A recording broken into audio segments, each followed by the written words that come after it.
क्या वो इस पुरस्कार आवाज का सुराग लगा पाएंगे? सुनहरी पंख का राज।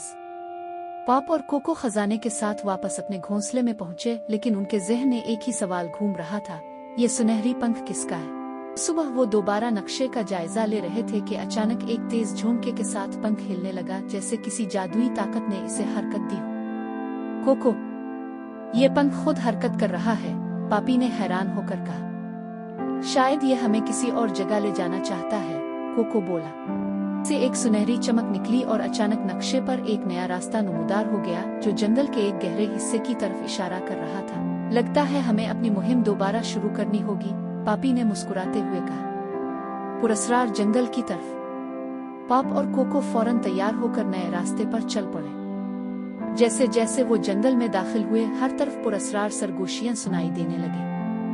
बड़े बड़े दरख्तों के दरमियान एक रोशन जुगनू अचानक उनके सामने आया और हुआ में एक अलामत बनाने लगा, एक शानदार परिंदे की शक्ल। ये परिंदा कौन हो सकता है? पापी ने सोचा। कोको ने सुनहरी पंख को गौर से देखा और बोला, मुझे लगता है कि ये किसी कदीम और नायाब परिंदे का पंख है। अचानक झाड़ियों में हलचल हुई और एक नर्म मध्यम आवाज आई, तुम मेरे खजाने तक पहुंच गए, मगर क्या तुम मुझे ढूंढ सकते हो? पॉप और कोको हैरानी से एक दूसरे को देखने लगे। किसकी आवाज थी? और क्या ये पंख वाकई किसी नायाब परिंदे से जड़ा हुआ था? इगी क्या होगा?